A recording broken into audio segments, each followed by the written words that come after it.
সম্মানিত এখানে উপস্থিত বাংলাদেশ ইসলাম প্রিয় মানুষের প্রাণপ্রিয় সংগঠন বাংলাদেশ জামাতে ইসলামী বিভিন্ন অঙ্গ সংগঠনের আমির এবং কর্মীগণ, স্বেচ্ছাসেবী ভাইয়েরা, আপনারা যারা বিভিন্নভাবে ক্ষতিগ্রস্ত হয়েছেন, বিভিন্ন মুসলিম সহ বিভিন্ন ধর্মাবলম্বী ভাইয়েরা, সকলের প্রতি সালাম, আসসালামু আলাইকুম। অন্যান্য ধর্মের প্রতি আমার আন্তরিক শুভেচ্ছা। আমরা অত্যন্ত একটা পরিতাপ এবং দুঃখের বিষয় যে আমাদের পার্শ্ববর্তী যে দেশ, তারা সব সময় আমাদেরকে আমাদের স্বাধীনতার সার্বভৌমত্বকে নষ্ট করার জন্য বিভিন্নভাবে তারা তাদের প্রচেষ্টাকে অব্যাহত রেখেছেন। তাদের এই প্রচেষ্টার ধারাবাহিকতা আমরা যখন পানিতে, আকাশের পানিতে সামান্য একটু ডুবে যাই, তখন আমাদেরকে তারা চুবিয়ে ছাড়ে, ঠিক কিনা বলেন?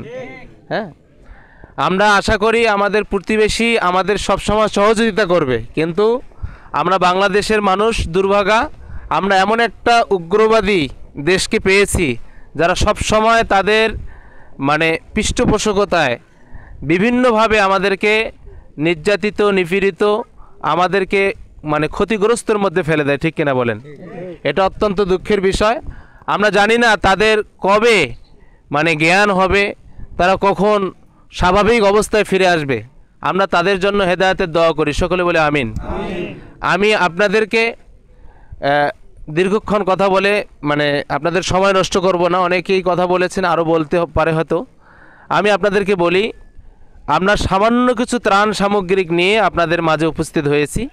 এই ত্রাণ সামগ্রিক এটি EPS Bangla community in Korea কিছু প্রবাসী ভাইয়েরা, আপনাদেরই ভাই, আপনাদেরই সন্তান, আপনাদের দুঃখ দুর্দশার কথা শুনে তারা আর চুপ থাকতে পারে নাই। তারা কিছু ত্রাণ না, এটা উপহার আপনাদের জন্য পাঠিয়েছে। তো এই উপহারটা আপনারা নেবেন, তাদের জন্য দোয়া করবেন এবং বাংলাদেশ জামাতে ইসলামীর পাশে আপনারা থাকবেন। বাংলাদেশ জামাতে ইসলামী চায় এদেশের মানুষ তাদের নিজ নিজ ধর্ম, তার ধর্মীয় স্বাধীনতা নিয়ে বসবাস করুক, সামাজিক যে ঐক্য, ধর্মীয় সম্প্রীতি, এটা বজায় রাখুক। সেই সাথে যে কোনো বিপদে আপদে মুসিবতে বাংলাদেশ জামাত ইসলামী আপনাদের পাশে থাকতে চায়। যদি আপনারা রাখতে চান, আপনারা রাখবেন, সহযোগিতা করবেন ইনশাল্লাহ। তো দল মত ধর্ম বর্ণ নির্বিশেষে আমরা আপনাদের সকলকে বাংলাদেশ ইসলাম প্রিয় মানুষের প্রাণপ্রিয় সংগঠন বাংলাদেশ জামাত ইসলামের পাশে থাকার জন্য উদাত্ত আহ্বান জানাচ্ছি। সেই সাথে আজকের এই উপহার সামগ্রীতে যারা অংশগ্রহণ করেছে এবং যারা স্বেচ্ছাসেবী হয়ে আপনাদের কাছে আমরা এসেছি, সকলের জন্য আপনাদের কাছে আমি দোয়া কামনা করে আমার স্বল্প কথা এখানে শেষ করছি। আল্লাহ পাক রব্বুল আলামিন আমাদের সকলকে বিপদে আপদে সকলের পাশে দাঁড়ানোর তৌফিক দান করুন, সকলে বলে আমিন। আসসালামু আলাইকুম ওয়া রাহমাতুল্লাহি ওয়া বারাকাতুহু।